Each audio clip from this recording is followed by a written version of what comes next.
harus bersemangat saat belajar. Nah.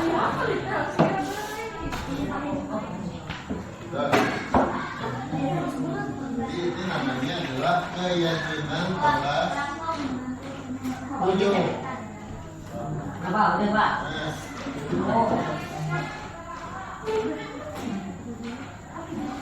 Pak. Ya,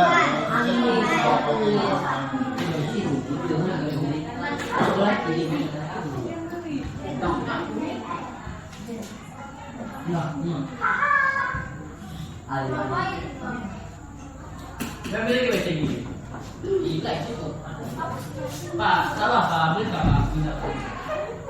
Allah, tak boleh, Pak. Pak, ada Pak. Ini apa? Kita masalah Pak. Langsung yang rapi.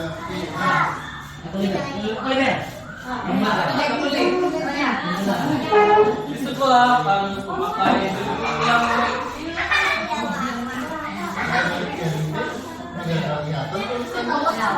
Jangan sampai lipat.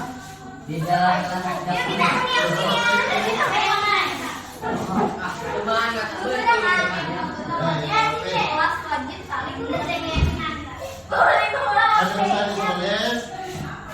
langsung salat balik ke meja. Ya. Susun ini namanya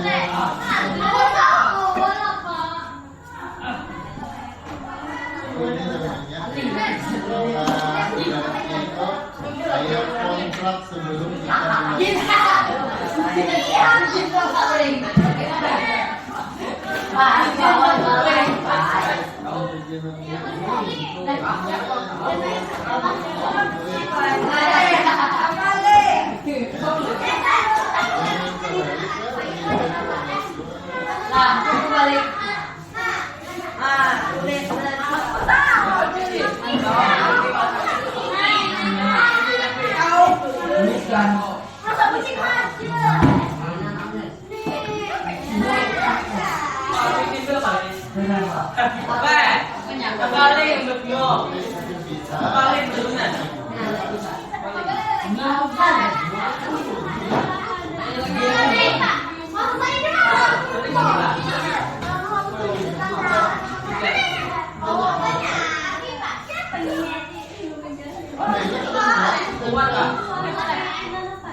Bapak sambutannya adalah Bapak yang sambutannya adalah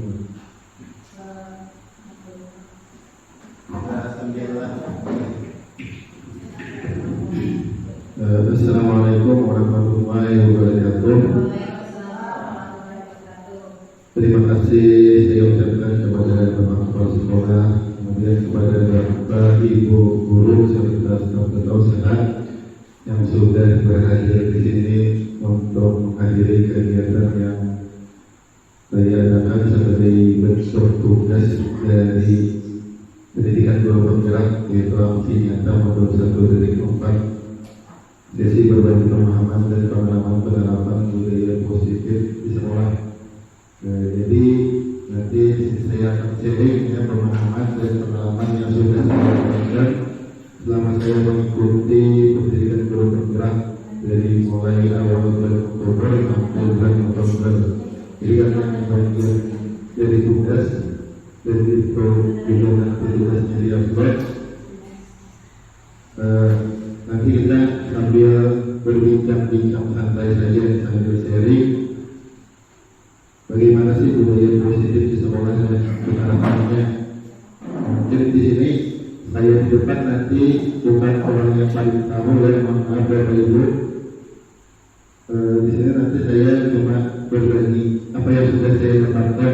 Jadi kayaknya yang di depan ini yang saya nanti kalau bicara itu bukan berarti saya paling bisa. Mungkin pada prakteknya Bapak Ibu guru sebenarnya sudah melakukan dan mungkin lebih paham dan lebih mengerti dibandingkan saya. Mungkin kita di sini sambil saling saling berbagi, saling melihat materi-materi yang ada tentang budaya positif di sekolah. Harapannya budaya positif di sekolah ini nanti bisa kita terapkan di sekolah. Bisa juga sebenarnya di lingkungan rumah, jadi tidak terbatas pada lingkup sekolah saja. Untuk sebelum kita memulai acara kita hari ini, mungkin dalam baiknya kita sama-sama mengucapkan Bismillahirrahmanirrahim. Kemudian sebelum saya menyampaikan sesi berbagi pengalaman penerapan budaya positif di sekolah, mungkin sebelumnya ada sambutan dulu dari Bapak Kepala Sekolah. Kepada Bapak Kepala Sekolah saya persilakan.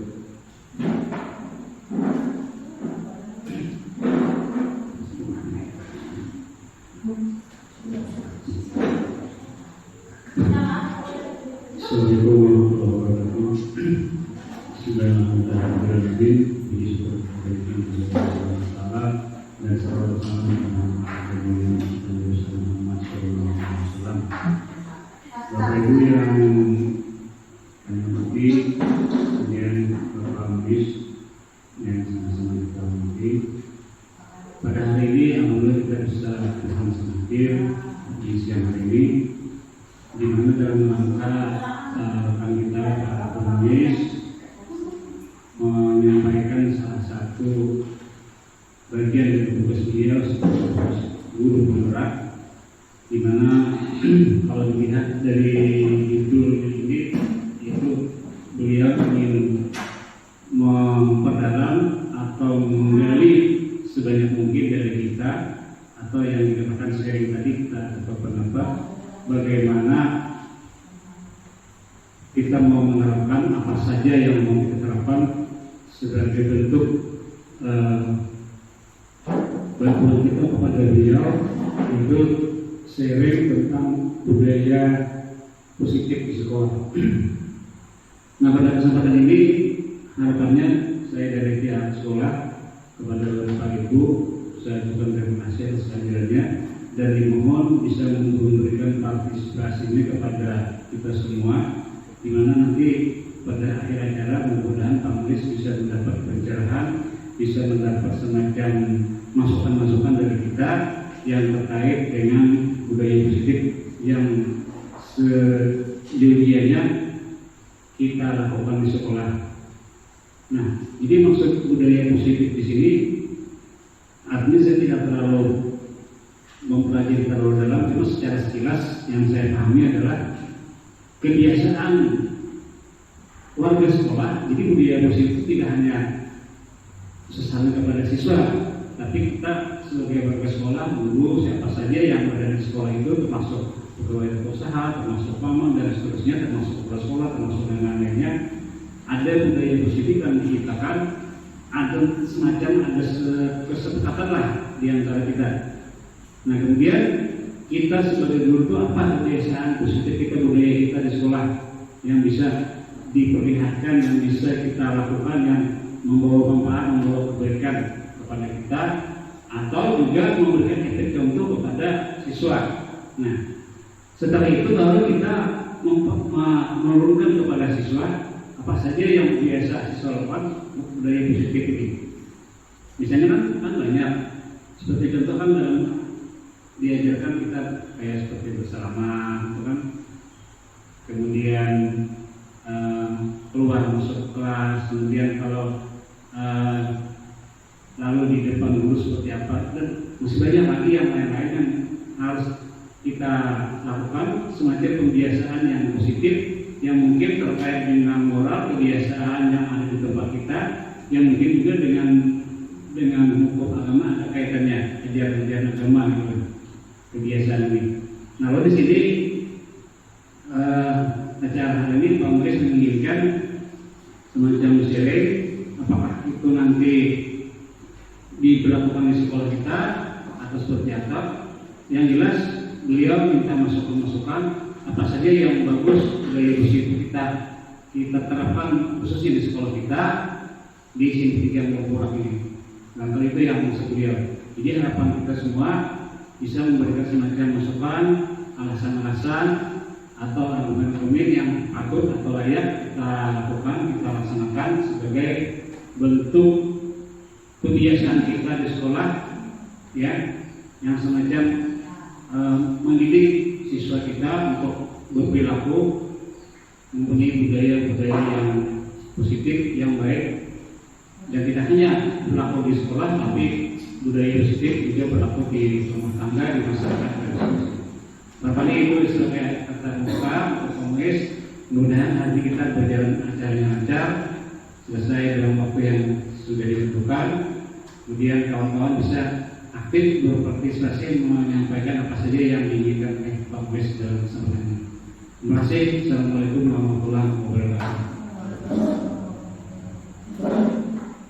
Terima kasih saya ucapkan kepada Bapak Kepala Sekolah atas sambutan yang sudah diberikan.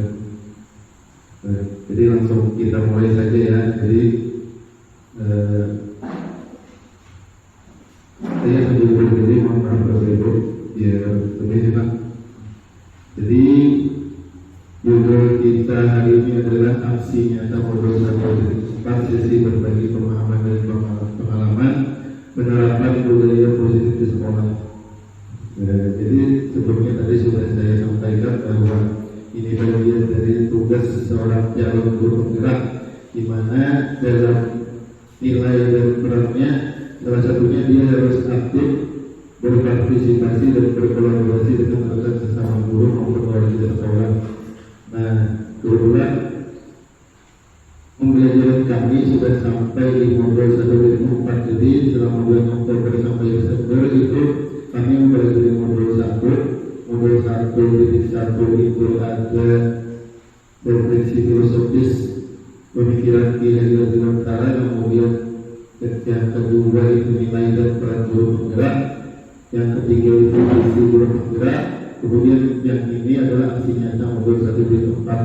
Kalau di modul 1.1 sampai 1.3 Bapak Ibu, aksi nyatanya itu ada di bawah kita disuruh sebagai bagian dari tugas yang harus diajar. Nah, kemudian di aksi nyata modul 1.4 ini nanti tugasnya disuruh mengupload dan minimal waktunya itu 1 sampai 2 jam. Nah, kita teruskan Bapak Ibu. Jadi mendengar kata budaya positif di sekolah ini kan artinya ada sesuatu hal-hal yang positif. Nanti semoga saja dari pembelajaran yang nanti akan saya sharing, dan mungkin nanti Bapak Ibu yang sudah berpengalaman bisa sharing juga, nanti semoga kita dapat mendapat manfaat yang bisa diambil nanti. Nah, yang pertama Bapak Ibu dimulai dari salam dan bahagia. Ini kenapa penting? Kami di guru penggerak, di pembelajaran atau pendidikan guru penggerak disuruh atau diutamakan setiap pembuka atau mengucapkan sebuah pertemuan atau rapat itu disuruh menyebarkan istilah salam dan bahagia. Mungkin bagi sebagian itu apa sih maksudnya ya, bahwa ini terkait dengan nanti pemikiran filosofis Ki Hajar Dewantara yang salah satunya adalah menyebarkan salam dan bahagia. Salam itu mungkin artinya kayak kesejahteraan lah, orang bahagia. Artinya satu pasangan yang cocok lah kalau disampaikan. Kalau salam aja tapi orang-orang masih belum bahagia kan itu sesuatu yang masih kurang. Nah, jadi semoga dengan acara kita pada hari ini nanti sesuai dengan pembukanya salam dan bahagia, semoga kita nanti bisa menjadi orang yang sejahtera dan bahagia juga. Saya teruskan, saya mulai dari refleksi pemikiran Ki Hajar Dewantara Bapak Ibu Guru. Jadi sudah saya sampaikan juga tadi di modul 1.1 kami mempelajari tentang pemikiran Ki Hajar Dewantara, yang mana pada intinya menurut Ki Hajar Dewantara itu tujuan pendidikan adalah menuntun segala kodrat yang ada pada anak-anak agar mencapai keselamatan dan kebahagiaan yang setinggi-tingginya. Nah, jadi dari kata-kata Ki Hajar Dewantara salam dan bahagia inilah yang dijadikan sebagai salam pembuka. dan itu disuruh menyebarluaskan karena maknanya itu sangat dalam. Jadi tujuan pendidikan kita pada dasarnya ya kita menuntun anak-anak agar mencapai kodrat yang diinginkannya, yang sesuai dengan kodratnya agar mencapai keselamatan dan kebahagiaan. Jadi selama kita jadi guru atau mungkin selama kita mengajar di kelas, tujuan akhir dari pendidikan yang bermula dari peserta didik itu sebenarnya adalah agar peserta didik itu mencapai keselamatan dan kebahagiaan. Tentunya itu kan bekal yang ingin kita berikan kepada anak didik kita. Nah, bagaimana anak didik kita itu mencapai keselamatan dan kebahagiaan tidak hanya selama mereka di sekolah, tapi nanti selama dia lulus di sekolah, kemudian hidup bermasyarakat, dan itulah nanti yang menjadi tujuan pendidikan menurut Ki Haji Dewantara. Dan menurut Ki Haji Dewantara juga pendidikan itu menuntun. Jadi menuntun, tugas kita itu menuntun, yang maksudnya menuntun itu kan berarti kita tidak bisa berkehendak atau memaksakan kehendak yang ada pada diri kita agar sesuai itu menurut apa yang kita mau. Jadi tugas kita tadi sama menuntun. Makanya pada slide selanjutnya itu ada gambar. Nah, jadi gambar ada sawah, kemudian ada kebun, kemudian ada petani yang mencampur. Nah, sekolah kita ibaratkan menurut Ki Haji Dewantara sebagai sebuah lingkungan sama seperti sawah Bapak Ibu. Dan kita sebagai guru atau pendidik itu diibaratkan atau dianalogikan juga sebagai seorang petani. Jadi bagaimana petani mengelola sawah, mengelola kebun, apa yang akan ditanam. Ibaratnya mungkin seperti itu kalau kita kaitkan dengan pendidikan kita di sekolah. Jadi para pendidik atau kita sebagai guru yang tugasnya tadi menuntun atau dalam istilah sawah atau kebun tadi merawat sesuai kebutuhan dari tanaman-tanamannya itu agar tumbuh dan berbuah dengan baik. Tentu saja beda tanaman akan berbeda perlakuannya. Nah, ibaratnya itu seperti itu, Bapak Ibu. Jadi kita sebagai pendidik tugasnya menuntun itu tidak bisa memaksakan apa yang kita harapkan kepada anak didik kita kalau mereka tidak meyakininya sama seperti apa yang kita yakini. Dan setiap kita tahu bahwa setiap karakter anak itu kan berbeda. Nah, bagaimana kita sebagai seorang pendidik harus dapat memahami karakter anak didik kita, kemudian mendidik dengan cara sesuai kodratnya tadi. Nah, kalau diibaratkan tadi, kalau kita ingin menanam padi seperti petani yang akan menanam padi, tentunya petani itu tidak bisa menuntut padi itu akan berbuah menjadi mungkin tomat ataupun mentimun atau labu, karena yang ditanamnya adalah padi dan seperti itu. Kemudian kalau ingin menanam tomat, dia tidak bisa memperlakukannya seperti menanam padi misalkan. Jadi seperti itu. Jadi sekolah kita diibaratkan itu seperti itu. Kita sebagai pendidik hanya bisa menuntun itu agar karakter pada diri anak, budi pekerti, kemudian keterampilan, kecerdasan pada anak itu muncul dan berkembang. Jadi kalau kodratnya anak-anak, misalnya kodratnya adalah dia bermain, kita tidak bisa menuntut dia mungkin karena masanya anak-anak itu bisa menuntut seperti berpikir seperti orang dewasa pada saat ini karena kita kan berada di bangku SMP. Mungkin kurang lebihnya seperti itu. Jadi tugas kita menuntut agar karakter yang pada pendidikan yang ada pada diri anak itu berkembang sesuai dengan kodratnya. Jadi kita harus memperhatikan dari karakter setiap anak agar mereka mampu berkembang, dan itu sangat penting berada di lingkungan sekolah. Makanya lingkungan sekolah diibaratkan sebagai sawah. Jadi kalau kita ibaratkan sebagai sawah dari lingkungan sekolah, maka tugas petani adalah mengkondisikan sawah atau ladang sesuai dengan keperluan apa yang ditanamnya tadi. Kalau kita ingin menanam padi, tentunya petani itu harus merawat sawahnya atau ladangnya, sehingga nanti tanaman yang akan ditanam itu tumbuh dengan subur. Tentunya ada dipupuk, dicampur dan seterusnya, dan itu akan membuat padi yang akan ditanam itu tumbuh subur atau berbuah dengan baik. Kalau kita merawat sawah atau ladang kita dengan baik, kemudian memupuknya. Kalau misalkan petani tadi hanya membiarkannya saja, misalnya bolehnya menanam padi, ingin menanam padi itu, masalahnya tidak dikondisikan atau tidak dicampur, tinggal tanam dia rata, maka rumput dan tumbuh, tikuslah datang, dan itu kan akan mempengaruhi pertumbuhan padi. Mungkin petani menginginkan tumbuhnya padi subur, berbuah banyak, buahnya benar-benar, dan buahnya bagus. Cuma kondisi lingkungan dia tidak rawat, maka yang akan terjadi adalah meskipun bibit padi itu asalnya bagus, cuma kalau dia tadi tidak dirawat, maka perbuahannya tidak seperti yang akan diharapkan oleh petani tadi.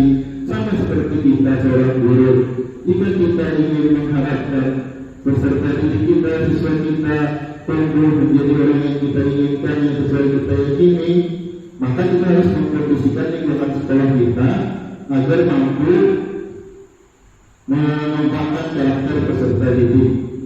Jadi misalkan kita ingin mengembangkan karakter religius, tentunya di sekolah kita harus budayakan budaya positif, nilai-nilai yang akan menumbuhkan karakter religius. Jadi itu adalah dulu. Selanjutnya, nah ini, jadi konsep di model statistik 4 itu banyak Bapak Ibu. Jadi ada beberapa, ada 7 yang akan saya sampaikan terkait model budaya positif. Nah, semoga nanti bisa dipahami satu persatu. Mudah saja ya bisa dipahami, karena bagian-bagian ini adalah bagian yang penting. Saya saja selama beberapa bulan mempelajari ini termasuk yang agak sulit memahami, karena memang pemahamannya belum banyak. Ini nanti yang akan saya sharing ke depan.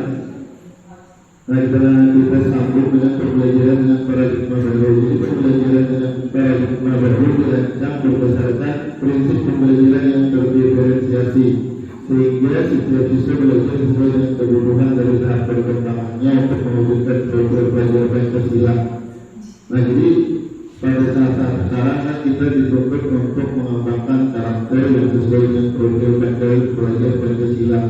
Jadi setiap sekolah itu Bapak Ibu dituntut untuk mengembangkan karakter program belajar Pancasila. Apalagi nanti sekolah yang sudah menerapkan kurikulum Merdeka Belajar, kurikulum Merdeka itu kan ada materi khusus program belajar Pancasila disebutkan di sana kurikulumnya. Kalau kita mungkin bukan, cuma sebagai gambaran bahwa inilah nanti yang diharapkan oleh pemerintah terhadap kita sebagai seorang pendidik di sekolah, bahwa tujuan kita yang utama sekarang adalah menanamkan karakter yang sesuai dengan profil belajar Pancasila bagi diri peserta didik, yang di situ ada 6, mulai dari takwa terhadap Tuhan Yang Maha Esa, berkebinekaan global, bergotong royong, mandiri, kreatif, dan bersalah kritis.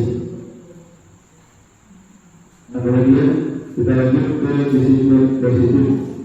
Jadi disiplin itu dimaknai sebagai sesuatu yang dilakukan seseorang atau orang lain untuk mendapatkan kepatuhan. Dan kita cenderung menghubungkan kata disiplin dengan ketidaknyamanan. Jadi kalau kita mendengar istilah disiplin, mungkin kalau secara bahasa, pasti pemikiran kita, sesuatu yang tidak nyaman ya. Pasti ada kepatuhan atau peraturan, pasti ada suruhan atau larangan. Nah, secara sepintas kan kita mendengar disiplin seperti itu. Nah, sebagai bukti, tujuan kita tadi menciptakan anak-anak yang memiliki disiplin diri sehingga mereka bisa berperilaku dengan mengacu pada nilai-nilai kebajikan universal dan memiliki motivasi intrinsik. Nah, jadi tujuan kita mendidik tadi adalah menanamkan nilai-nilai disiplin, dan itu sebaiknya adalah kita menanamkan disiplin diri. Jadi kalau diibaratkan di sekolah itu ada tata tertib, nah bagaimana supaya tata tertib itu bisa ditaati oleh semua siswa, dan untuk melaksanakan itu perlu ada mungkin beberapa hal yang harus kita lakukan. Nah, kalau yang kita lihat kan sekarang di sekolah kita disiplin itu cuma sekedar pegangan. Siswa-siswa masih banyak yang melanggar disiplin dari peraturan di sekolah kita. Nah sekarang kalau kita kaitkan dengan perubahan paradigma nanti dari disiplin positif ini, yang saya pelajari di materi guru penggerak itu ada yang namanya perubahan paradigma. Jadi perubahan paradigma artinya perubahan pemikiran mungkin yang terkait dengan penerapan disiplin di sekolah, dari yang asalnya teori respon menjadi teori kontrol.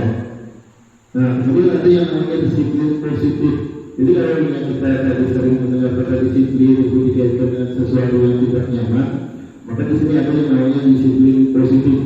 Disiplin positif itu merupakan penerapan disiplin yang bertujuan untuk menumbuhkan kesadaran serta memberdayakan anak untuk melakukan sesuatu tanpa sungguhan atau ancaman ataupun hukuman.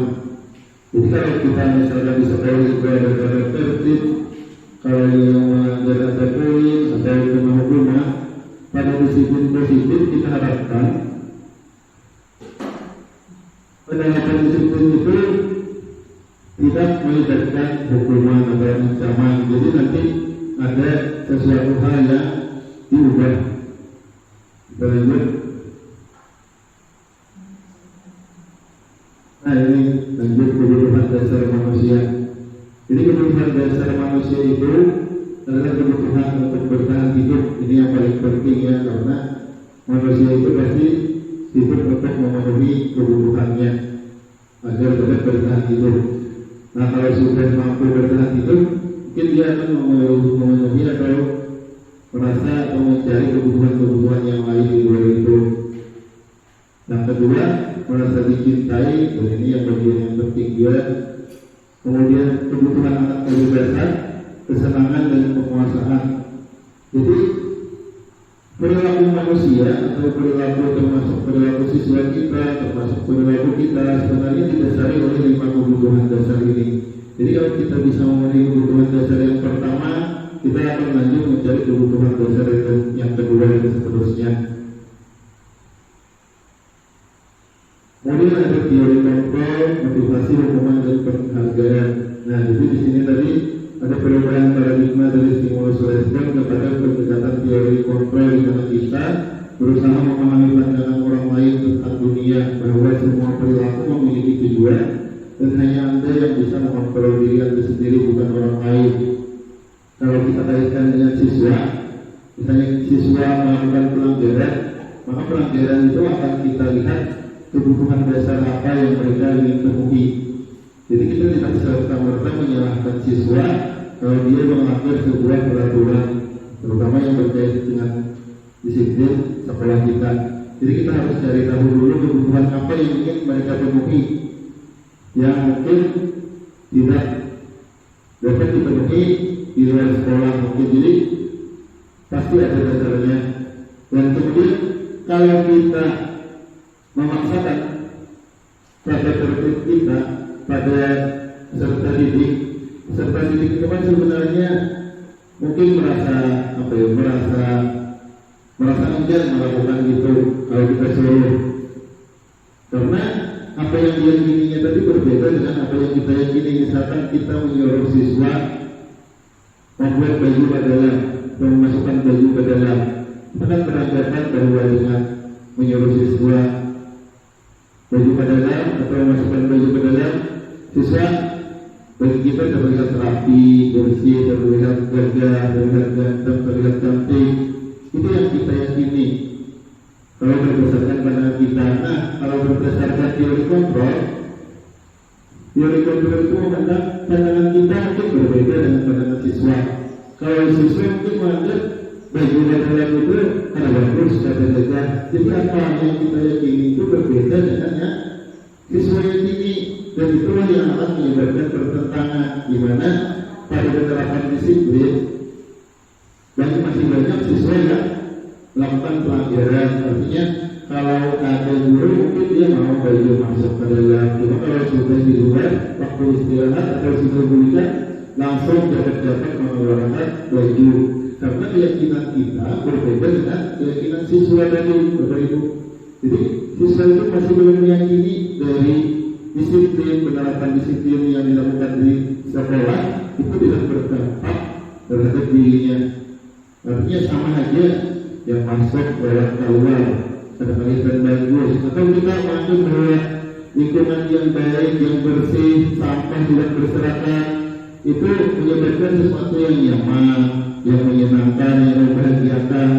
Itu pemikiran kita, Bapak Ibu. Cuma kan yang ada sekarang mungkin siswa menganggap tidak seperti itu. Makanya mungkin di sekolah, di rumah sekolah, di kelas masih banyak siswa yang membuang sampah tidak pada tempatnya, karena mereka tidak meyakini hal-hal yang kita yakini. Nah, dengan teori kontrol, kita di sini disuruh mengubah pandangan kita. Jadi yang nanti yang kita artinya akhirnya dia melaksanakan kehendak, tapi dengan teori kontrol kita mulai melihat apa yang sebenarnya yang dipikirkan oleh anak kita terhadap sebuah peraturan. Apakah mereka meyakini apa yang sama dengan yang kita yakini? Kalau mereka tidak meyakini apa yang sama dengan kita yakini, maka tugas kita adalah memberikan keyakinan dan memotivasi anak didik kita agar meyakini sesuatu hal yang positif, yang itu nanti berdasarkan nilai-nilai kebaikan. Nah, jadi ini gambarannya beda antara stimulus respon dengan teori kontrolnya. Pada paradigma stimulus respon, kebutuhan kita anggap sama. Jadi misalnya kebutuhan tadi, sekolah kita ingin menerapkan disiplin disuruh siswa baju badalan. Kita kan memandang bahwa dengan baju badalan niatnya bagus, ada disiplin. Kalau berdasarkan teori kontrol nanti kebutuhan kita memandang bahwa realitas atau kebutuhan kita, guru dan siswa itu berbeda. Kemudian setiap orang memiliki gambaran berbeda. Kita berusaha memahami pandangan orang lain. Semua perilaku memiliki tujuan. Tadi berdasarkan teori kebutuhan dasar manusia. Jadi setiap perilaku pasti kita lihat tujuannya apa. Kemudian hanya Anda yang bisa mengontrol diri Anda. Kalau berdasarkan teori stimulus respon, orang lain bisa mengontrol saya. Sama kayak kita tadi menghukum siswa mau dihukum, kita akan membersihkan sampah. Itu karena mereka mau atau memberikan sinyal bahwa mereka mau dikontrol kita. Kalau aslinya mereka tidak mau dikontrol, maka seberapa pun kita memaksa, mereka tidak akan mau melaksanakan, misalkan membersihkan sampah. Jadi gambarannya seperti itu teori kontrol, bahwa yang bisa mengontrol diri Anda adalah diri Anda sendiri. Sama seperti siswa yang bisa mengontrol siswa sendiri untuk berbuat baik, bukanlah kita sebagai guru. Karena kita kaitkan dengan filosofi yang hadir di antara tadi, tugas kita cuma menuntun, Bapak Ibu. Jadi kita jangan kecewa, jangan bersedih hati kalau apa yang kita harapkan dari anak didik tidak dikerjakan oleh anak didik kita. Karena memang berdasarkan teorinya, yang bisa mengontrol itu cuma diri mereka sendiri. Kita cuma bisa mengarahkan dan memberikan masukan-masukan yang positif dan yang mungkin. Kemudian kolaborasi dan konsensus menciptakan yang baru. Lanjut. Nah, ini motivasi perilaku manusia. Jadi motivasi perilaku manusia itu ada tiga. Mungkin dari ketidaknyamanan dan hukuman. Mungkin sebagian besar dari siswa kita dalam penerapan disiplin atau tertib kebanyakan menghindari ketidaknyamanan atau hukuman. Atau karena hendak dihukum. Jadi menjadi sesuatu dengan siapapun, karena harus kita mempelajarinya, kalau bisa dilayani kita. Jadi yang akan pakai sesuatu untuk menghindari hukuman. Mencari hukuman, ya tetap makanya sebab itu lebih berdasarkan tujuan kita menggunakan sertifikat bagi siswa sebagai kesetaraan, mungkinlah supaya terlihat sama. Nah, dan itu harapannya apa yang kita yakini sama dengan siswa, cuma pada kenyataannya siswa tidak meyakini seperti itu. Masih banyak ya menggunakan sertifikat bukti, alasannya ada lingan. Nah, itu. Jadi kebanyakan menghindari ketidaknyamanan atau hukuman, kemudian mendapatkan imbalan atau penghargaan. Jadi rata-rata siswa misalkan hakun disuruh, hakun berjaya, atau hakun berprestasi kalau ada imbalannya atau penghargaan. Nah, kemudian yang terakhir menghargai nilai-nilai kebajikan diri sendiri. Jadi itu motivasi perilaku manusia, termasuk diri kita berperilaku. Kalau sekarang kan berlaku etis, mungkin motivasi kita turun setiap hari ya, karena absen. Nah, itu absen pagi, cepat pulang lambat. Nah, berarti kalau dari diri ke sana motivasi perilaku kita mungkin menghindari ketidaknyamanan atau hukuman, melakukan diam kita sama seperti siswa. Jadi ada motivasi yang mendasari perilaku kita. Nah, harapannya bagaimana? Harapannya perilaku kita, perilaku manusia, perilaku siswa itu yang kita harapkan adalah berdasarkan pada yang ketiga, menghargai nilai-nilai kebajikan diri sendiri. Jadi nilai-nilai kebajikan mereka menghargai. Jadi ada atau tanpa adanya tata tertib, peraturan, kalau siswa atau diri kita meyakini dengan nilai-nilai kebajikan yang ada pada diri kita, maka peraturan atau imbalan atau penghargaan itu tidak akan mengubah tindakan seseorang. Jadi kalau misalnya suatu saat kelupis karena rangka absennya error, nah tiba-tiba kelupis ambilan terus. Nah, bagaimana kira-kira itu? Ya mungkin kalau dia perilakunya tadi motivasinya adalah yang pertama, mungkin kalau dia turun ada kelupis juga karena ketahuan belum nyopet atau belum cepat. Jadi kita turun biasa aja sesuai dengan jam pelajarannya. Nah, jadi mungkin seperti itu. Cuma kalau kita menghargai keyakinan yang ada di diri kita, misalkan dengan kita disiplin turun pagi, pulangnya sesuai jadwal yang ditetapkan, maka kita adalah menghargai diri kita dengan apa yang kita yakini. Misalkan kita ingin menjadi seseorang yang menghargai diri kita, kemudian kita ingin menjadi seseorang yang memiliki disiplin diri. Nah, jadi motivasi itu diharapkan adalah yang ketiga. Jadi bagaimana dalam budaya positif di sekolah kita ingin menimbulkan atau memunculkan motivasi yang ketiga ini pada diri anak didik atau peserta didik kita Bapak Ibu. Jadi karena bagian yang paling penting adalah motivasi intrinsik tadi.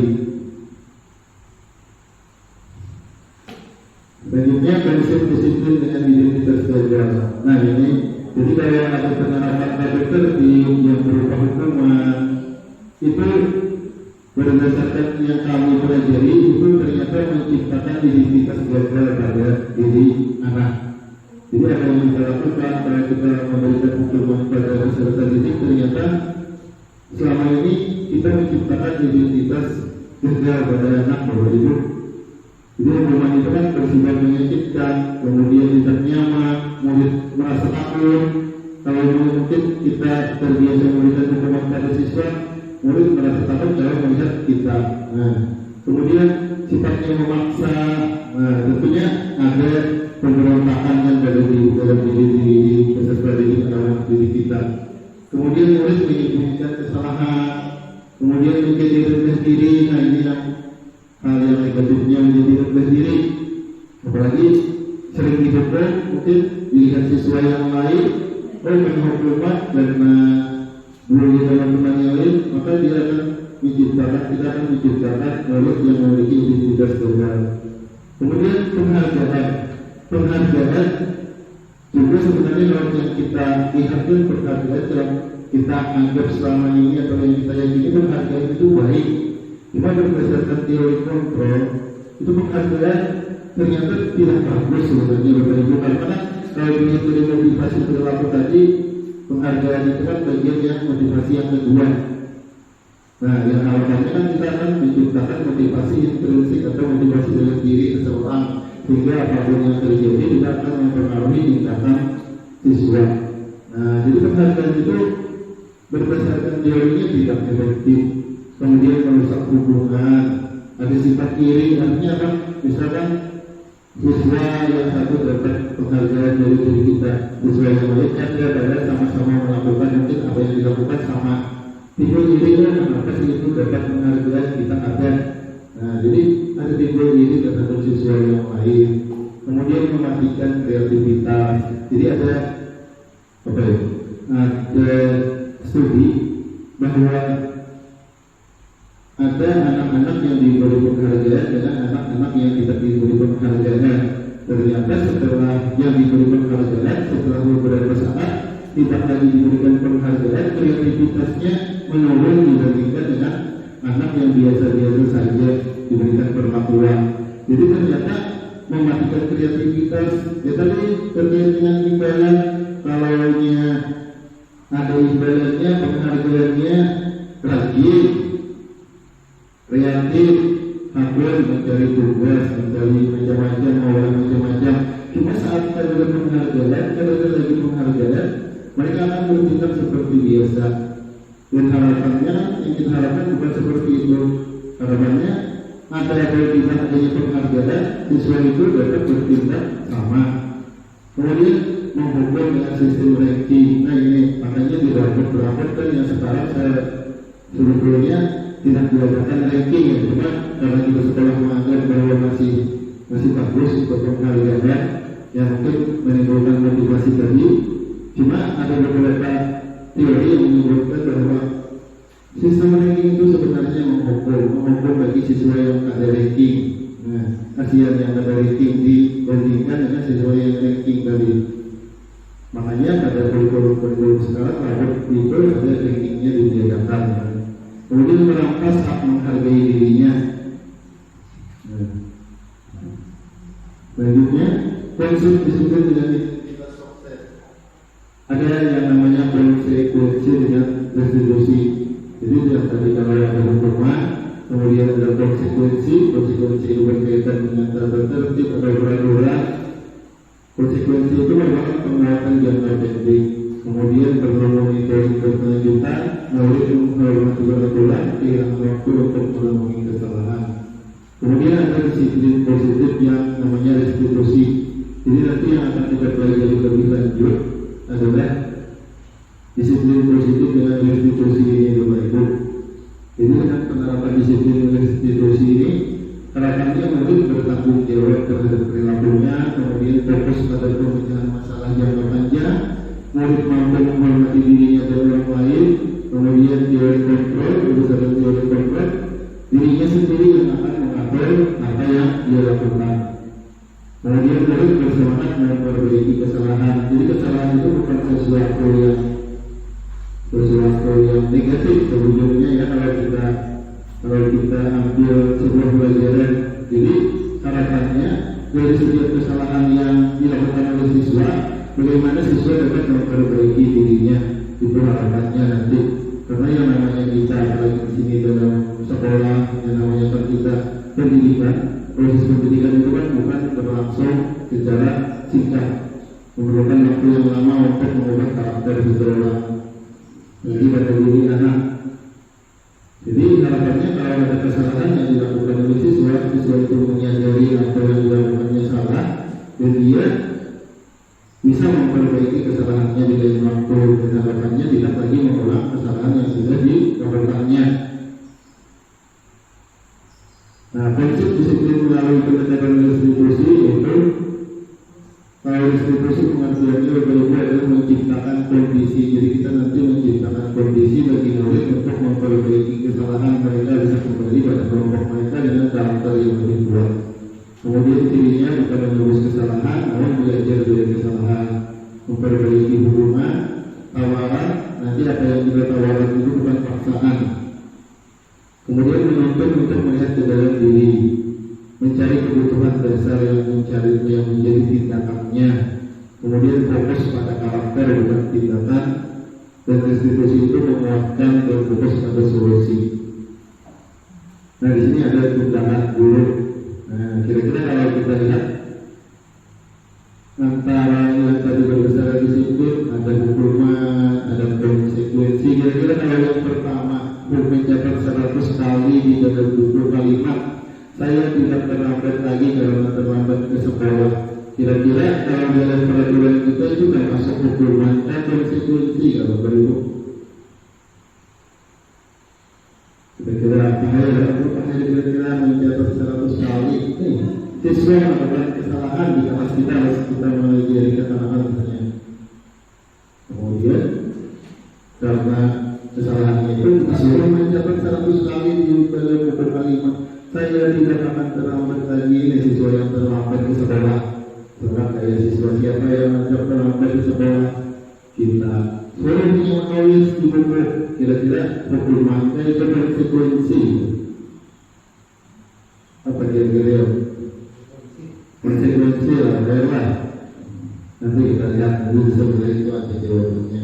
Kemudian tadi mengelilingi lapangan basket 2 kali karena terlambat hadir di sekolah itu kurang lebihnya. Yang satu disuruh mencatat, yang satunya terlambat dia disuruh mengelilingi lapangan. Kemudian murid diminta push up 15 kali karena ada menggunakan masker. Orang tua juga masyarakat juga menggunakan. Kemudian menjadikan kertas tugas teman yang telah dicoret-coret. Jadi aku tuh kawan menjadi tugas, tapi dan pasti dicoret-coret oleh siswa yang lain. Nah itu bermanfaat konsekuensi kan. Kita sebagai guru boleh mengerti. Kemudian membersihkan tumpahan air di tulis dan membersihkan pada saat belajar. Dan terakhir lari mengenai basket 2 kali dan terlambat 10 menit untuk presiden tujuh rusak.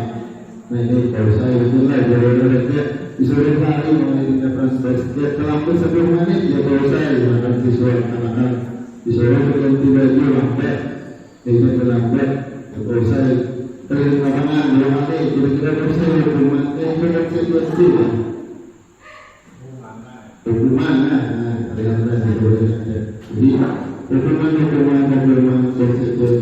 jadi hukuman konsekuensi. Jadi kalau yang hukuman itu kalau kita punya peraturan atau tertentu di sekolah, kalau siswa melanggar, kita salah kita akan memberi tindakan apa kepada siswa tersebut. Jadi kita tertulis di tertentu. Kalau konsekuensi mungkin sudah ada kesepakatan. Kalau misalkan saya melakukan ini, melakukan tindakan yang salah, konsekuensinya harus ini. Jadi itu bukan dan konsekuensi. Cuma pada disiplin positif, tindakan-tindakan yang seperti itu ternyata yang mungkin kita anggap selama ini tujuannya baik, ternyata itu menciptakan identitas belajar bagi siswa Bapak Ibu. Nah, harapannya kan kita bukan orang yang seperti itu. Kita inginnya menciptakan siswa yang memiliki identitas sukses. Nah, sekarang bagaimana nanti kelanjutannya terhadap kalau ini ada kasus-kasus yang seperti itu terjadi pada siswa di sekolah kita. Jadi ini perbedaan hukuman, konsekuensi dan restitusi.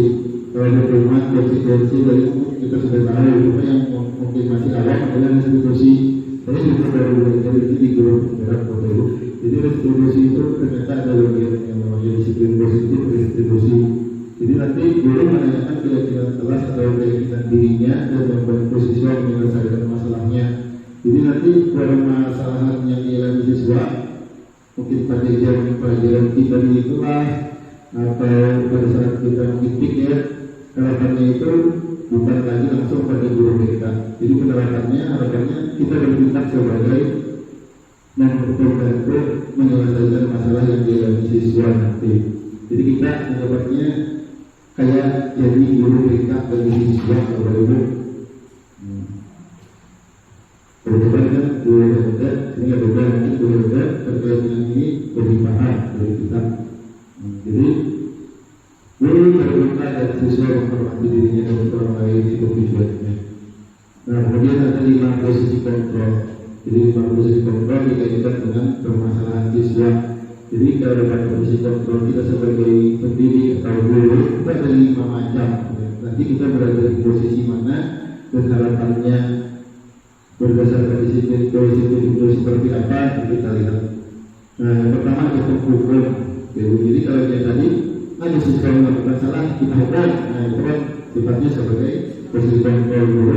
Kita sebagai kontrol berdasarkan teori kontrol dan sebagai itu hukum. Kemudian ada pembuat rasa bersalah. Jadi kalau siswa merasa bersalah, kita melakukan ini misalkan siswa jadinya merasa bersalah. Nah, kemudian posisi kontrol sebagai teman, kita memposisikan diri pada saat siswa melakukan kesalahan sebagai teman. Ini kedekatan kayak biasa aja kayak itu berbagi. Dua-dua yang itu misalkan aman saja bohongnya. Nah itu kira-kira orang kayak gitu. Kemudian pemantau, kalau pemantau itu berdasarkan pada peraturan tertentu yang berlaku di sekolah. Kemudian manajer, jadi harapan kita nanti berdasarkan dari posisi kontrol ini, harapan kita sebagai guru adalah kita sama-sama bertindak sebagai manajer kaitannya dengan menciptakan identitas sukses pada siswa tadi, karena posisi kontrol yang lain kita nanti menciptakan identitas yang ada yang gagal, mungkin ada yang sukses, tapi berdasarkan teori motivasi tadi, motivasinya bukan datang dari dirinya sendiri, bukan berasal dari motivasi intrinsik, motivasinya dari luar karena adanya penghargaan atau apa hukuman tadi. Nah, nanti di sini ada contohnya Bapak Ibu. Nah, untuk memahami posisi kontrol ini ada videonya. Nah, sambil kita lihat sama-sama.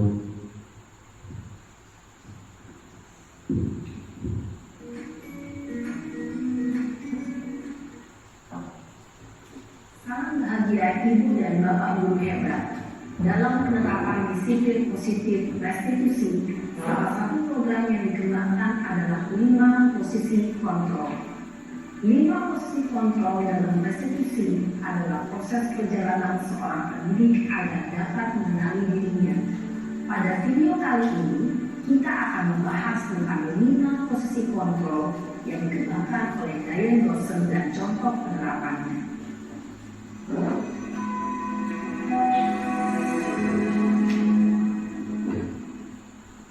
5 posisi kontrol itu adalah 1.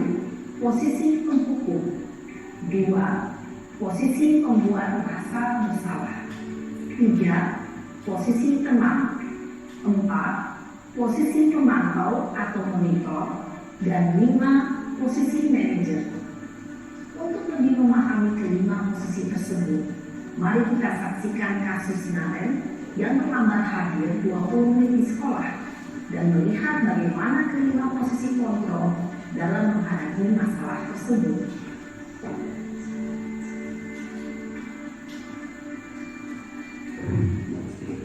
Sambil dimakan snacknya Bapak Ibu. Dari kan, ini yang berhasil cerita. Sini kamu.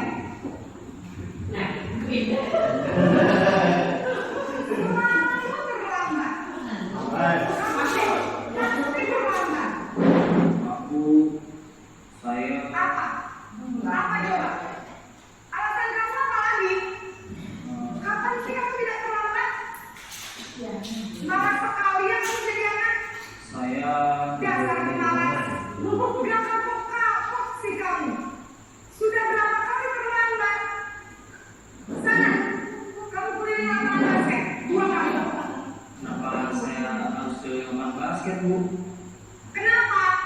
Kamu malah ibu. Berani-beraninya jawab. Sudah terlambat, mesti berani jawab pula. Ini makan sekalian. Pak, pergi sana lapangan basket. Posisi penghukum biasanya berbicara dengan nada tinggi, menghabis, menunjuk-nunjuk, menyakiti, dan menuduh. Hukuman bisa berupa fisik maupun psikis.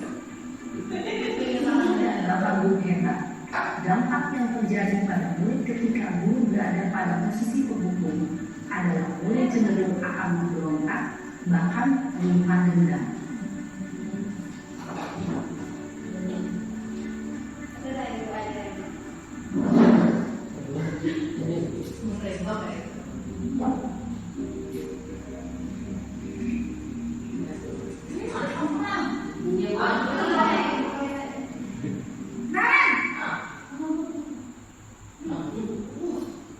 Naren,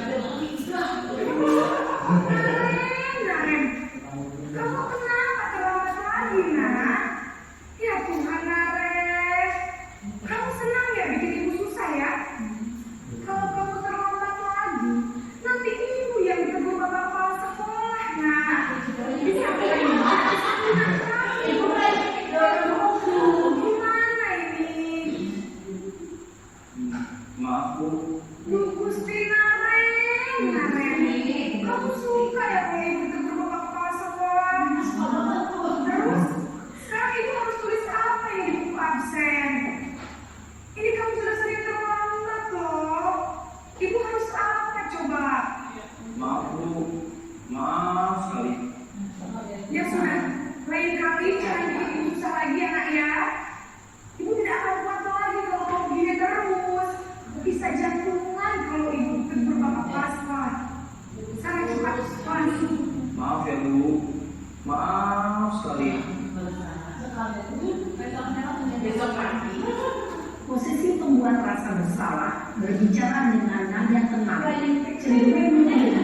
Namun kata-kata yang diutarakan membuat murid merasa menjadi orang yang gagal, memandang murid dirinya sendiri, merasa tidak berharga, dan tidak sanggup membahagiakan orang lain. Ketika guru mengambil posisi pembuat rasa bersalah, murid akan menganggap dirinya yang bersalah dan ia akan menyimpan emosi negatif tersebut di dalam dirinya.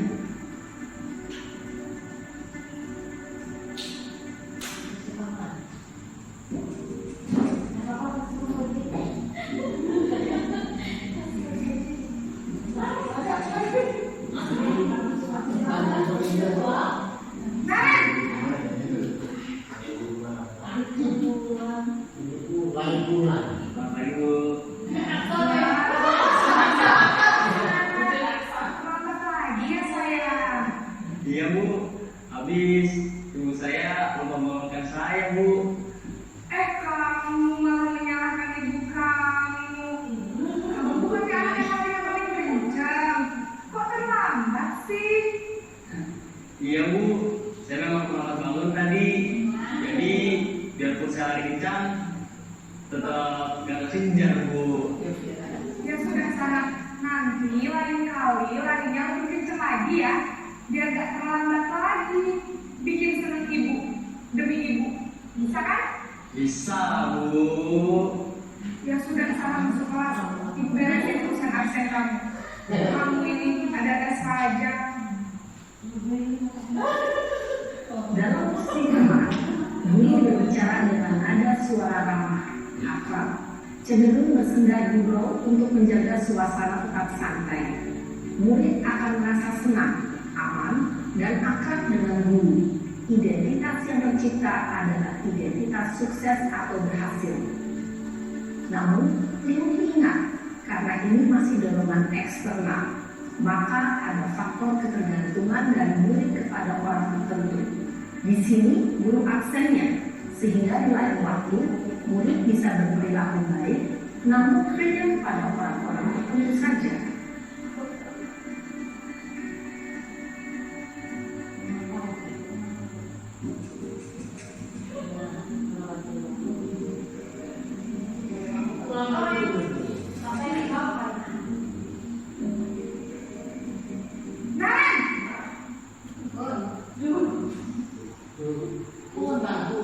Selamat pagi Bu. Naren, apa peraturan sekolah kita tentang jam berapa kita harus masuk sekolah, nak? Kita harus di sekolah jam 7 Bu. Iya betul, sekarang sudah jam 7.20. Naren sudah tahu konsekuensinya jika terlambat hadir. Paham Bu. Saya harus tinggal kelas pas jam istirahat selama 20 menit. Iya benar, konsekuensinya demikian. Jadi nanti jam 9.30 pas istirahat, kamu harus tinggal di kelas, kerjakan tugas tambahan untuk ketinggalan kamu, ya? Baik Bu. Posisi pemantau mengandalkan penghitungan atau data untuk mengontrol murid. Guru mengarahkan murid berdasarkan peraturan dan konsekuensi. Seorang pemantau menunjukkan bahasa tubuh, ekspresi wajah yang datar, dan cenderung new normal.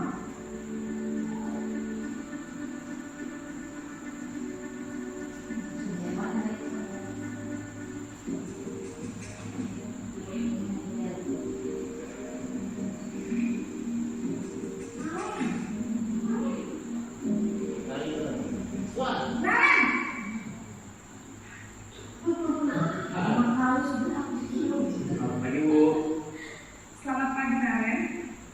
Maaf Bu, saya terlambat. Iya, sekolah masuknya jam 7, sekarang sudah jam 7.20. Jadi sekarang bagaimana ini Naren?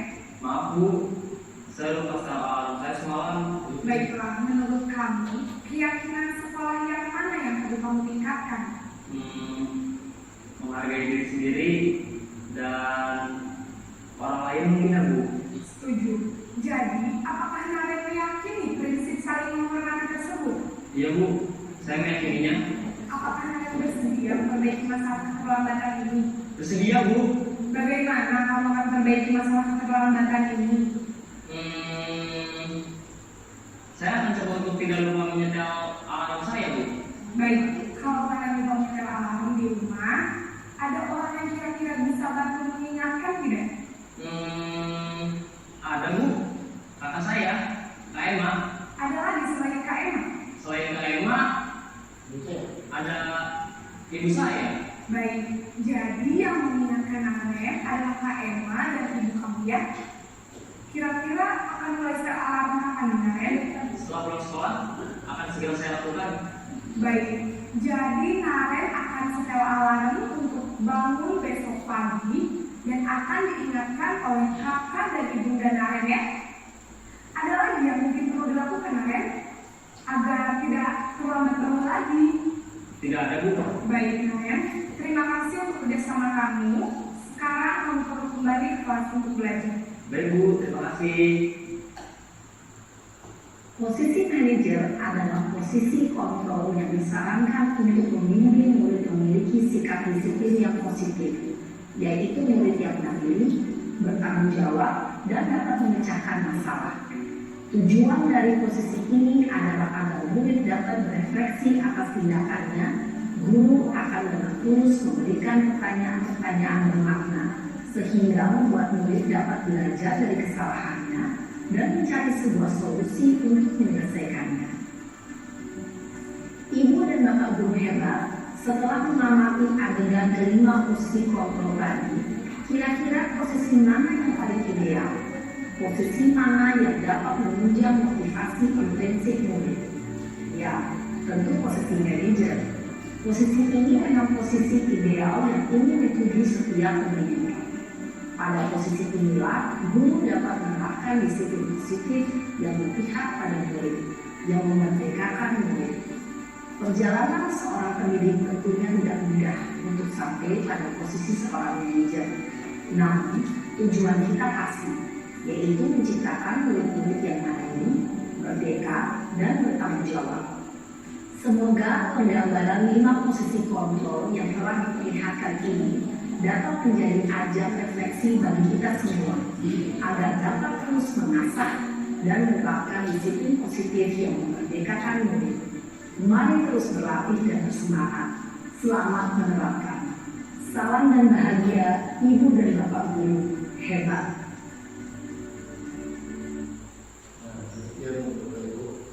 Jadi posisi kontrol tadi kan ada 5.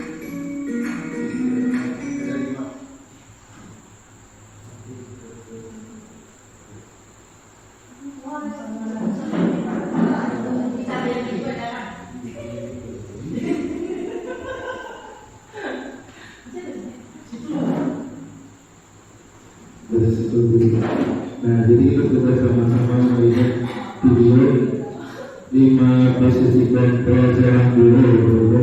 Nah, kita mungkin sudah melihat itu, mungkin masing-masing dari diri kita sudah melihat sikap diri kita kira-kira untuk saat ini, dan mungkin beberapa hal yang telah dilakukan ke belakang itu berada pada posisi apa kira-kira dari kita. Kita bisa memiliki gambaran dari itu. Dan tadi sudah dijelaskan juga di video bagaimana ketika posisi kontrol saya diri menjadi suatu tertentu, maka yang akan terjadi pada peserta didik atau pada siswa akan menciptakan identitas yang bagaimana bagi contohnya. Kemudian yang diharapkan tentunya bagi seorang guru adalah masing-masing dari kita bisa bertindak sebagai posisi contoh sebagai seorang manajer tadi. Karena kita ingin menciptakan peserta didik atau siswa yang berbeda, bertanggung jawab, bermandiri dalam diri mereka sendiri, dan itu merupakan tujuan dari pendidikan. Karena tujuan pendidikan adalah menuntut partisipasi aktif dari siswa. Makanya kan kita sebetulnya tugas guru tadi cuma menuntut yang bekerja itu, yang bekerja itu adalah siswa. Bukan siswa tidak akan bisa bekerja, tidak akan bisa belajar dengan sendirinya kalau tidak ada motivasi intrinsik atau motivasi yang ada dari oleh dirinya sendiri. Nah, dari itu yang ingin kita kembangkan atau yang ingin kita budayakan untuk memunculkan motivasi intrinsik dari diri siswa, sehingga tujuan pendidikan menjadi siswa yang mandiri, bertanggung jawab, dan merdeka tadi dapat tercapai. Jadi maksud merdeka belajar yang sekarang digaungkan Menteri atau Menteri merdeka belajar itu maksudnya bukan merdeka belajar lagi. Nah, jadi bukan seperti itu. Jadi maksudnya siswa itu tidak akan merdeka selama dia belajarnya masih kita suruh, masih mengandalkan gurunya, masih tidak mau belajar sendiri. Jadi kalau tugas baru disuruh atau apa, jadi siswa itu sebenarnya bukan masih belum merdeka. Makanya tugas kita adalah memerdekakan siswa. Maksud merdeka belajar itu bagaimana siswa itu memiliki motivasi intrinsik dari dalam dirinya, sehingga dengan atau adanya kita, murid akan tetap belajar, murid akan tetap mengembangkan karakternya, murid akan mengembangkan kreativitasnya. Jadi itu tujuan pendidikan sebenarnya, menciptakan insan-insan atau manusia yang berbeda, mandiri, dan bertanggung jawab. Dan pada akhirnya nanti tercipta keselamatan dan kebahagiaan pada dirinya. Jadi selama mungkin kalau kita lihat siswa kita, ya kalau kita lihat siswa, misalkan siswa kita masih mau belajar hanya kalau kita di kelas atau kalau kita suruh, maka siswa kita masih belum merdeka.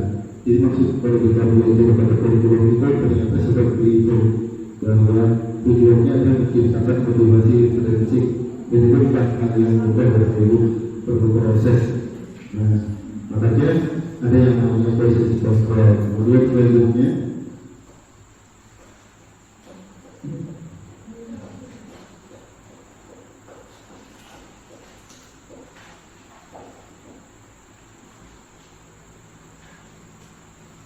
ini berbeda keyakinan kelas. Jadi kenapa keyakinan kelas, kenapa ada beberapa kelas saja, jadi kami di guru kelas itu belajar keyakinan kelas. Jadi kenapa ada peraturan? Padahal di sekolah itu kan biasanya ada namanya peraturan atau kata tertib. Ini namanya keyakinan kelas. Nah, kemudian kita kaitkan dengan mengapa kita memiliki peraturan tentang penggunaan jalan pada saat kita berada di jalan, kaitannya agar kondisi seperti itu. Kemudian kenapa kita memiliki peraturan menggunakan masker? Dan kita menggunakan masker atau mencuci tangan setiap saat, kita akan apa? Kemudian kalau kita menggunakan helm di jalan, kita akan apa? Nah, kalau kita yang menggunakan helm, tentunya kita meyakini bahwa helm itu kan sebagai cara keselamatan bagi kita berkendara di luar. Jadi kalau kita menggunakan helm, kalau suatu saat terjadi kecelakaan, maka itu akan mencegah diri kita dari kecelakaan yang lebih fatal. Mungkin kalau yang karena terluka kepala, kita tidak diterlukan atau kita berdarah karena ada helm. Jadi untuk keselamatan, kalau orang yang ada meyakini dengan menggunakan helm itu sebagai membuat dia selamat, maka dia tidak akan menggunakan helm walaupun disuruh, walaupun ada peraturannya, tapi mungkin seperti itu. Makanya ini biasanya keyakinan kelas. Kalau di sekolah nanti keyakinan sekolah.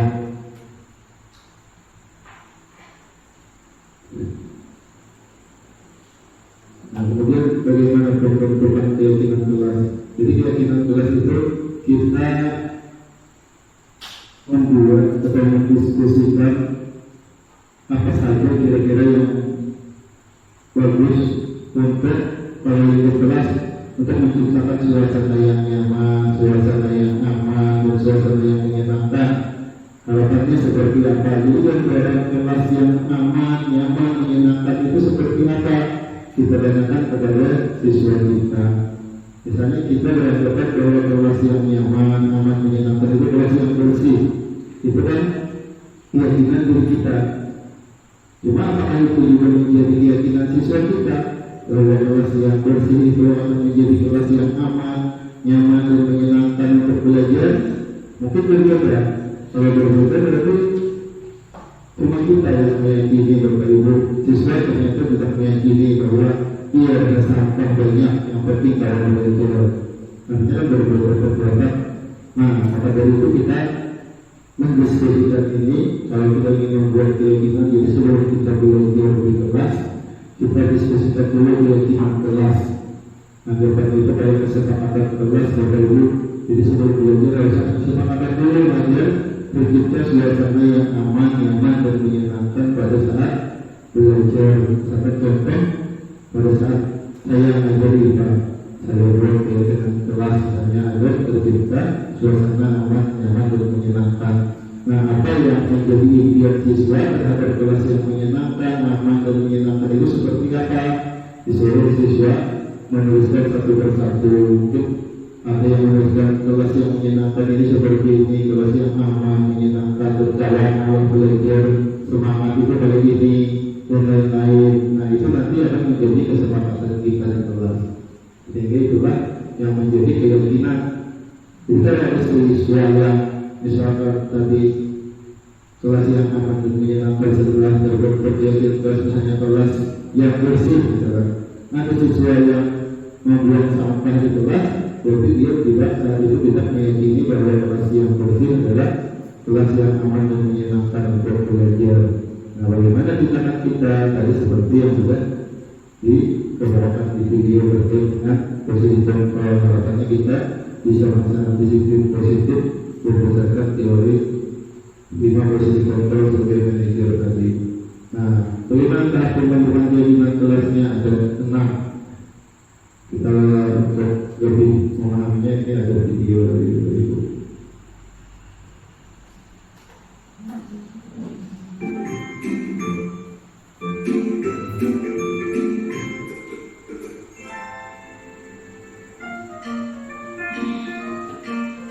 Halo, Bapak Ibu calon guru penggerak.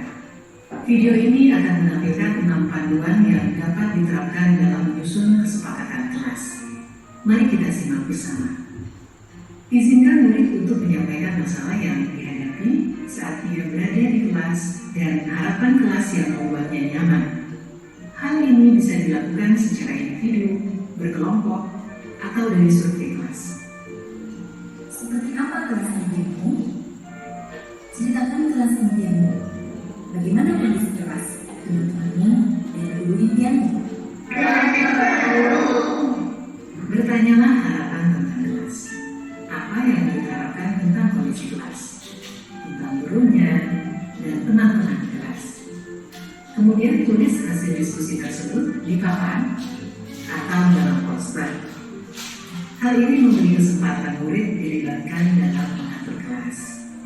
Cara ini menjadi lebih efektif dibandingkan hanya memberitahukan hal apa saja yang dilarang melakukan. Menurut kalian, apa yang harus kita semua lakukan untuk mencapai kelas impian kita? Lakukan diskusi untuk mendapatkan umpan balik dari murid. Perjelas tentang kesepakatan kelas. Penting jika kesepakatan kelas berisi aturan yang murid percaya dan bisa dilakukan, baik sebagai individu maupun dalam kelompok. Pastikan bahwa semua daftar memang diperlukan dalam proses belajar mengajar. Jika ada yang terlewati, pandu murid untuk menambahkan tujuan lain yang terlupakan atau menghapus tujuan yang tidak utama. Buatlah poster atau tabel yang menampilkan kesepakatan kelas yang disetujui di akhir. Kesepakatan kelas dibuat dapat berupa panduan tingkah laku, berupa kata yang positif. Misalnya, jangan berlari berubah menjadi berjalan dengan hati-hati. Hindari kata jangan dan dilarang. Pada poin pertama, murid sepakat saling mendengarkan antara guru dan murid. Guru bisa menuliskan berupa gambaran tingkah laku yang diharapkan dari kesepakatan. Misalnya, kami, guru dan murid yang saling menyayangi. Buatlah penekanan pada sifat positif dalam kesepakatan kelas tersebut, yaitu saling menyayangi. Pada poin kedua, murid sepakat. Murid aktif dan semangat saat belajar. Guru bisa menuliskan berupa gambaran tingkah laku yang diharapkan dari kesepakatan. Misalnya, kami murid yang semangat belajar. Buatlah penekanan pada sifat positif dalam kesepakatan kelas tersebut, yaitu semangat. Pada poin ketiga, murid sepakat saling membantu jika ada yang mengalami kesulitan. Guru bisa menuliskan berupa gambaran tingkah laku yang diharapkan dari kesepakatan. Misalnya, kami murid yang peduli dengan teman-teman. Buatlah penekanan pada sifat positif dalam kesepakatan kelas tersebut, yaitu peduli. Pastikan jumlah poin kesepakatan kelas tidak terlalu banyak, sehingga mudah dipahami dan dilakukan. Untuk menciptakan rasa memiliki, beri waktu bagi semua murid untuk menandatangani atau memberi nama ataupun tanda pada poster kontrak kesepakatan. Guru juga perlu memberikan tanda tangan. Letakkan poster kontrak kesepakatan di bagian kelas yang terlihat oleh semua murid dan guru. Perhatikan umur perkembangan murid. Untuk murid PAUD, bisa memberikan cap tangan untuk tanda menyepakati kesepakatan kelas. Lakukan refleksi secara rutin terkait kontrak kesepakatan kelas yang sudah disusun. Tanyakan siswa terkait perkembangan penerapan aturan dan tentukan apakah ada hal yang perlu diubah atau diperbaiki. Apakah kesepakatan kelas ini sudah bisa dilakukan? Sudah, Bu, tapi kadang masih ada yang suka ngobrol. Ayo kita diskusikan lagi mengapa hal ini sulit dilakukan. Baik, Bu. Lakukan proses ini terutama saat pertama, awal tahun ajaran baru. Kedua, saat ada murid yang melakukan hal yang tidak sesuai kesepakatan. Ketiga, sebelum menjalankan aktivitas baru. Keempat, ketika awal masuk sekolah setelah libur panjang. Proses ini tidak akan pernah berhenti dan akan selalu dikembangkan. Seperti proses belajar yang terus berlangsung selama kita hidup. Semangat mencoba!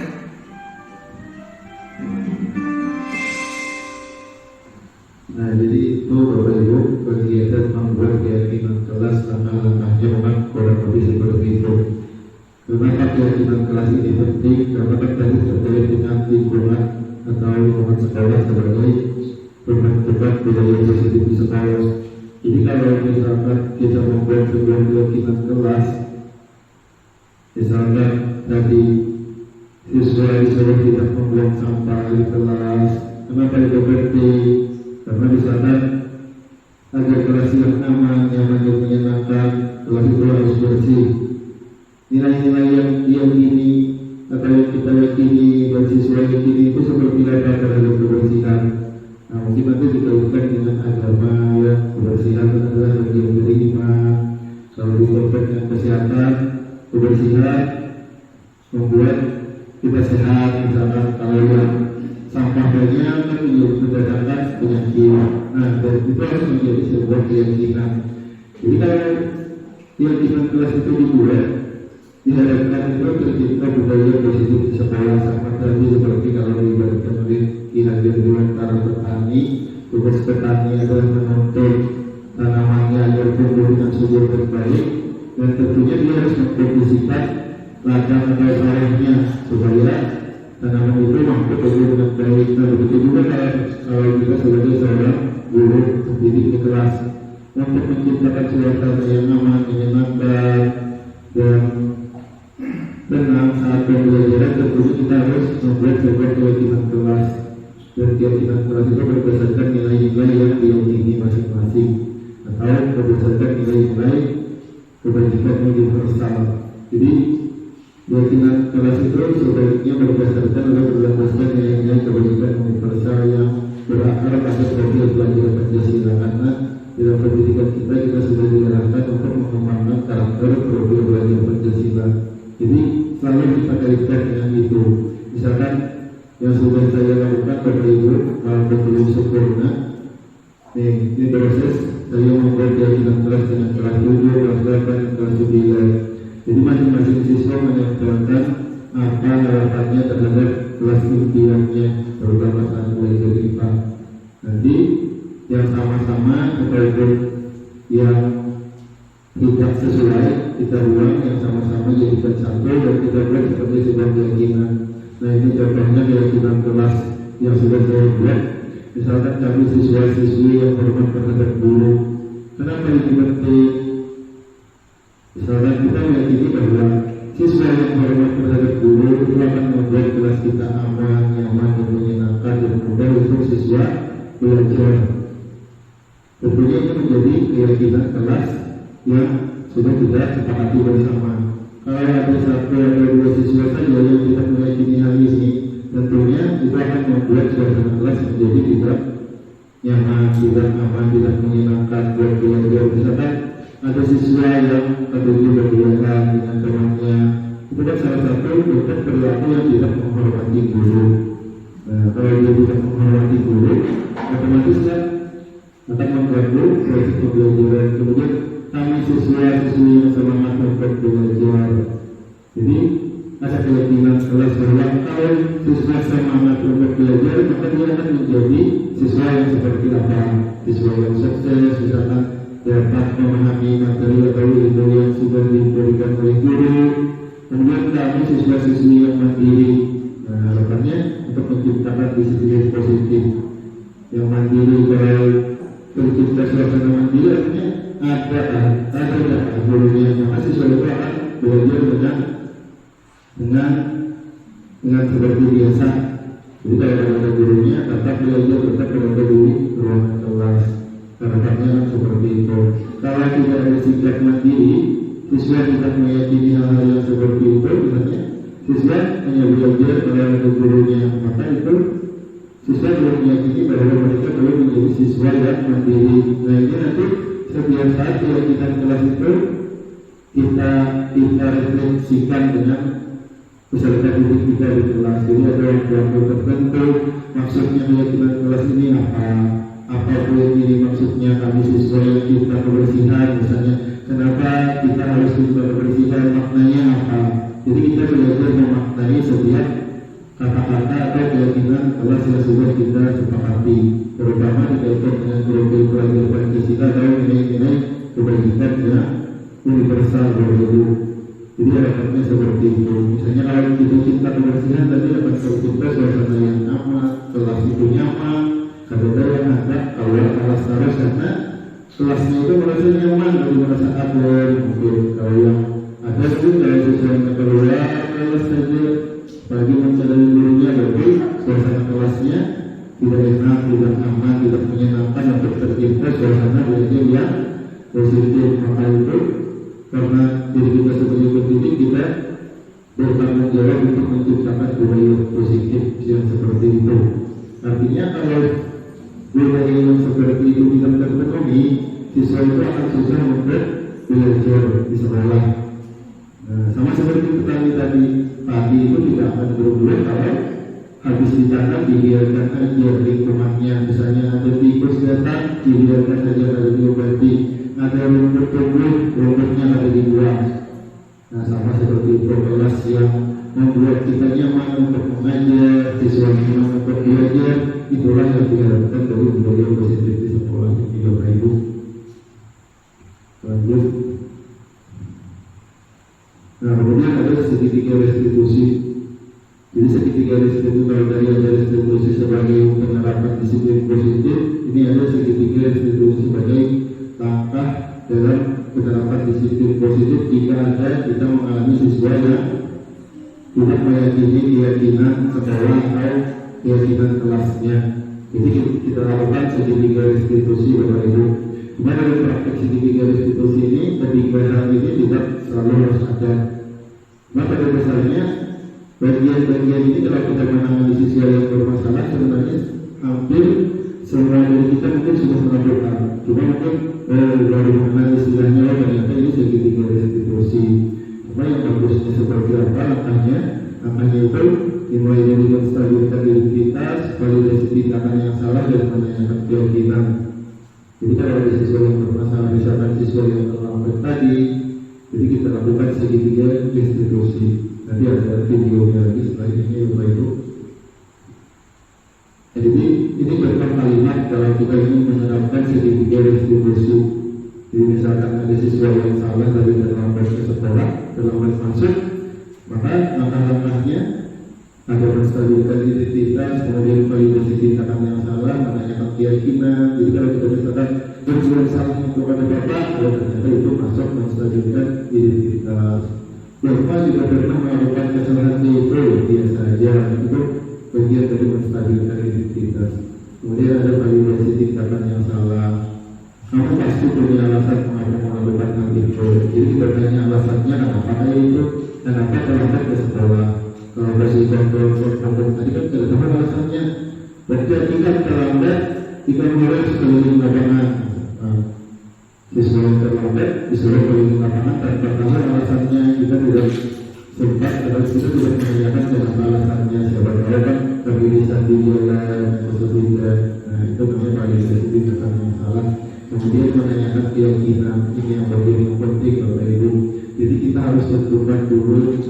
Jadi yang bagus itu disuruh sekolah itu menentukan keyakinan yang ingin dikembangkan di sekolah itu seperti apa. Keyakinan kelas terkait dengan profil belajar Pancasila, misalnya karakter beriman dan bertakwa kepada Tuhan Yang Maha Esa. Jadi misalnya ada budaya positif di sekolah, misalnya yang beriman bertakwa itu kegiatan-kegiatan yang menimbulkan seperti itu. Misalnya siswa berdoa sebelum belajar, itu kan sebenarnya sudah kita lakukan. Cuma mungkin saat berdoa, terutama pada kelas saya, pada kelas yang biasa saya kalau pulang sambil membuka sambil berdoa. Terus ibunya suka bilang yang masih harus kita benahi dari siswa kita ya, karena yang namanya berdoa itu kita meminta ya orang lain meminta itu kan kayak kita meminta duit lah orang tuanya, minta duit, minta duit.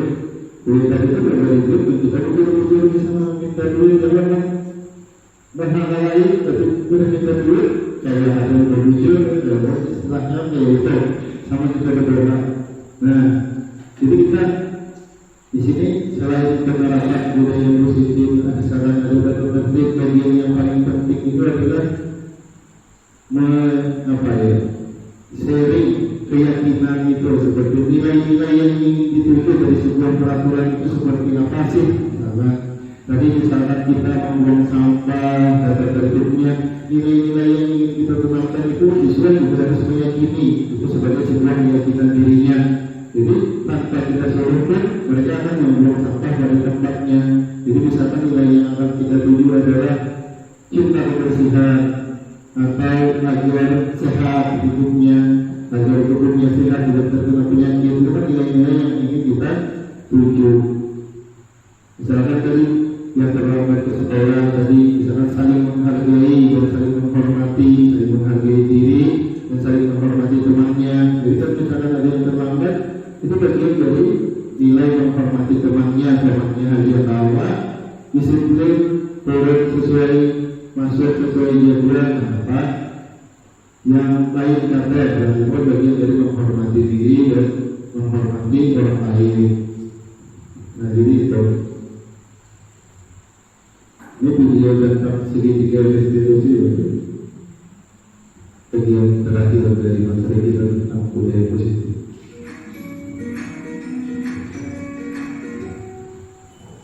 Salam dan bahagia Ibu dan Bapak Guru hebat. Pada video kali ini kita akan membahas tentang salah satu program disiplin positif yang diterapkan di lingkungan sekolah yang dikenal dengan nama restitusi.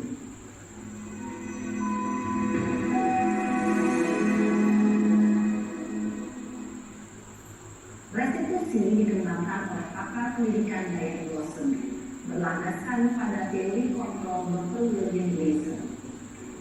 Segitiga restitusi adalah suatu proses dialog yang dijalankan oleh guru atau orang tua agar dapat menghasilkan murid yang mandiri dan bertanggung jawab. Pada saat guru di posisi manajer, aspek yang dikembangkan pada murid adalah motivasi intensif, sehingga penanaman nilai-nilai kebajikan dapat tumbuh dan berkembang menjadi suatu kebiasaan positif yang akhirnya menguntungkan produktif. Proses dialog ini terdiri dari 3 langkah yang digambarkan pada ketiga sisi pada segitiga restitusi. Sisi pertama adalah menstabilkan identitas. Sisi yang kedua adalah validasi tindakan yang salah. Dan sisi yang ketiga adalah menanyakan keyakinan. Ibu dan bapak guru, berikut ini akan ditunjukkan bagaimana seorang guru berada dalam posisi manajer menggunakan penerapan segitiga restitusi.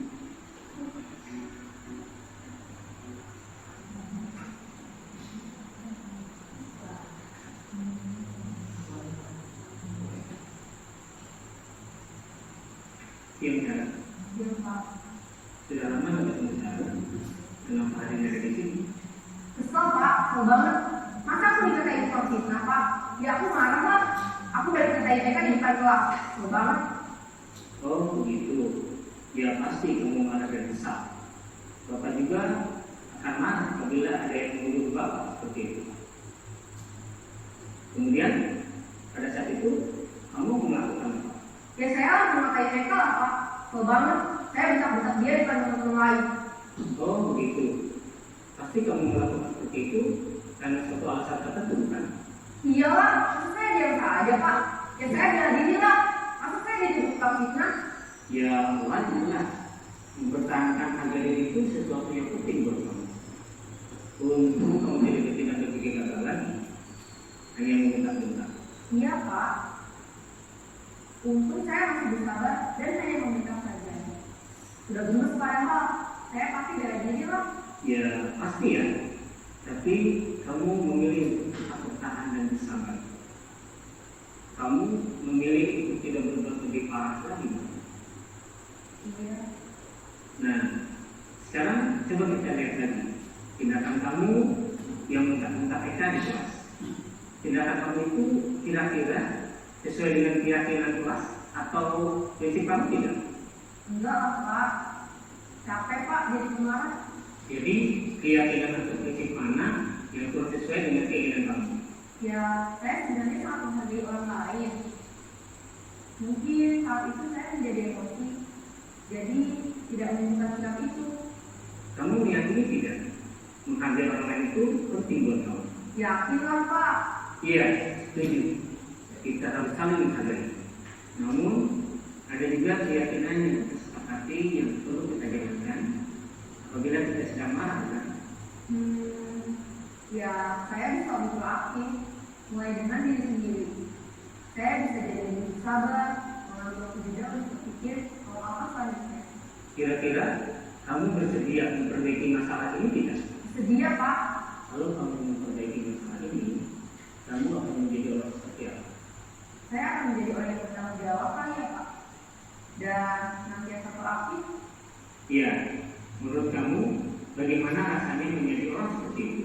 Ya nyaman lah, bangga bisa bersabar dan menahan diri. Baiklah kalau begitu. Yuk kita pikirkan bagaimana memperbaiki masalah ini.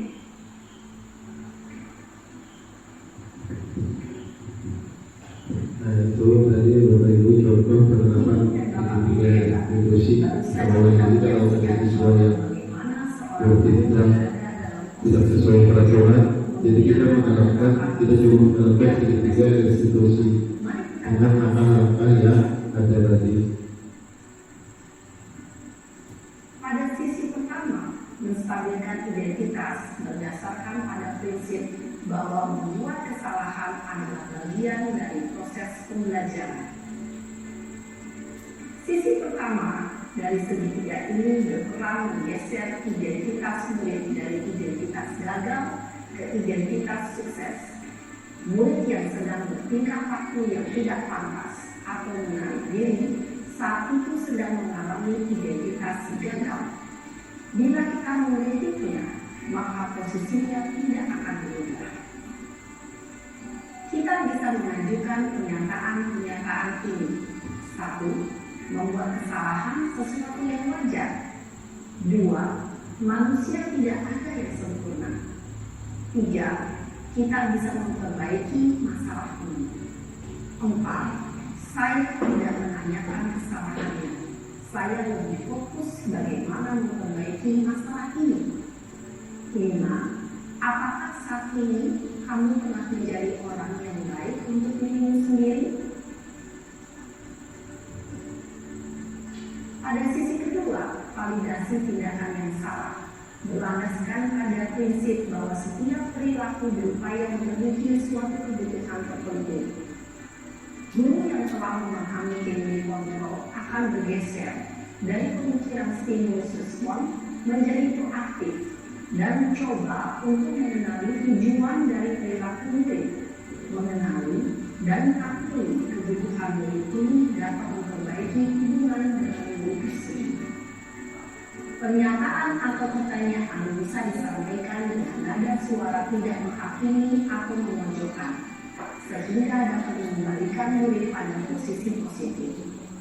1. Kamu bisa saja bertindak lebih gegabah lagi dari ini. 2. Kamu bukan melakukannya tanpa suatu alasan tertentu. 3. Kamu melakukannya karena mempertahankan sesuatu yang penting bagimu. 4. Mungkin kamu bisa mempelajari suatu perilaku baru yang lebih efektif. Bersediakah kamu mempelajarinya? Selanjutnya, kita akan simak sisi terakhir, yaitu menanyakan keyakinan. Teori kontrol menyatakan bahwa pada dasarnya kita termotivasi secara implisit. Pada saat perilaku yang salah telah divalidasi dan identitas sukses telah stabil, maka murid telah siap menaikkan keyakinan-keyakinannya dengan tindakannya yang salah dan pemikirannya telah bergeser ini menjadi orang yang dituju. Pertanyaan-pertanyaan ini dapat menaikkan keyakinan-keyakinan yang dianut murid. 1. Sebagai keluarga atau kelas, apa yang kita yakini? 2. Nilai-nilai apa yang telah kita sepakati? 3. Seperti apa gambaran sebuah kelas yang ideal bagi kami? 4. Kamu ingin menjadi orang seperti apa?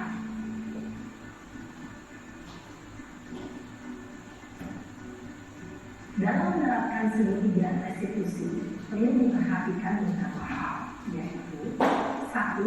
Perilaku yang salah perlu dikaitkan dengan nilai-nilai atau keyakinan-keyakinan yang telah disepakati atau dituju. 2.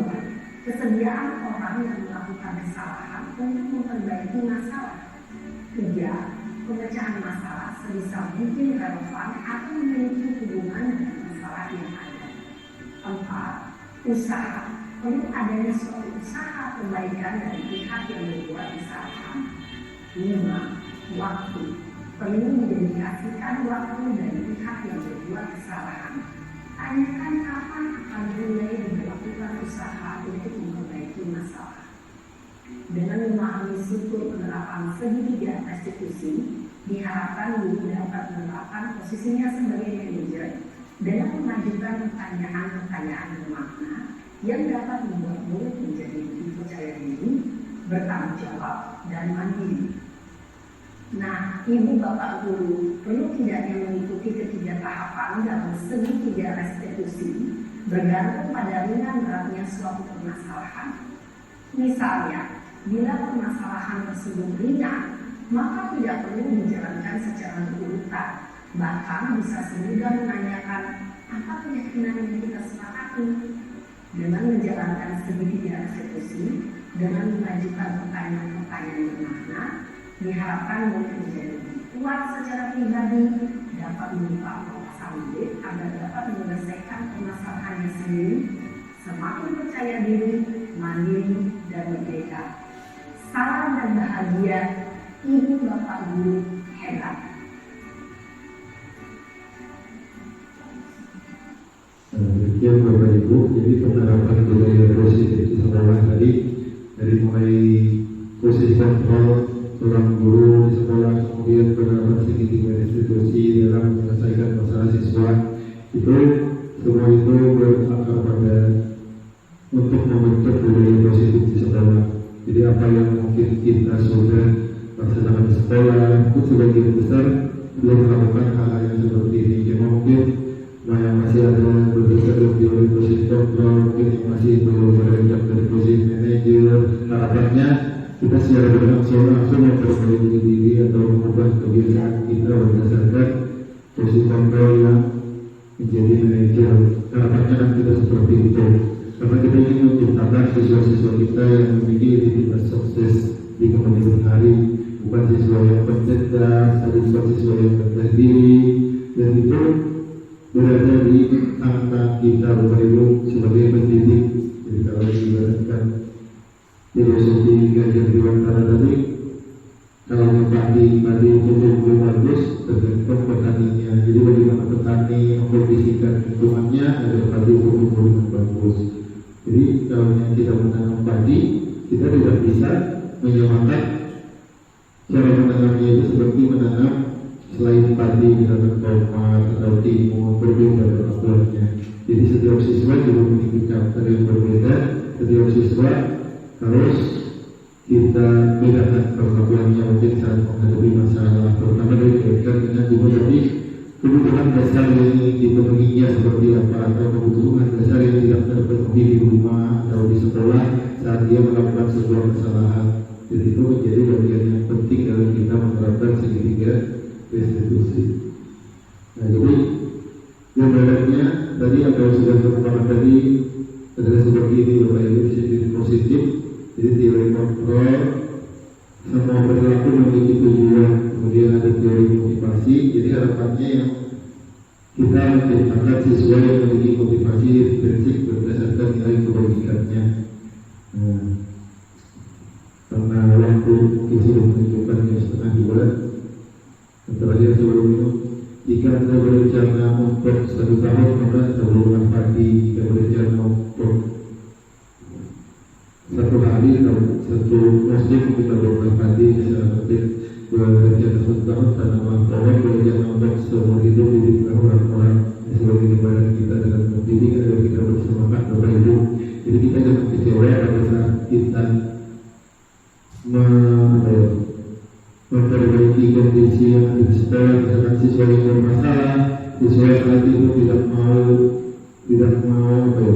mau menuruti keinginan kita, karena memang tugas kita cuma menuntut, kita tidak bisa memaksakan kehendak kalau siswa yang itu sendiri tidak mau dikontrol. Jadi dia tergantung siswanya, cuma kita yang paling penting bagi kita adalah menanamkan nilai-nilai. Itu yang paling penting, memberi makna pada sebuah tindakan Bapak Ibu. Jadi kita di sini istilahnya setiap sesuatu yang terjadi pada diri siswa dipertanyakan nilai-nilai apa yang mereka yakini dan nilai-nilai apa yang harus dipuji oleh siswa itu agar terbentuk pribadi yang baik yang berkarakter. Terima kasih Bapak Ibu atas perhatian dan kesempatannya sudah berhadir di sini. Kalau ada salah hilaf dari diri saya, mohon dimaafkan. Kalau ada diskusi, mungkin diskusinya nanti di luar forum ini yang mungkin setengah kita sudah mau pulang. Selanjutnya saya ucapkan mohon maaf, saya dengan berbagai taufiq wal hidayah.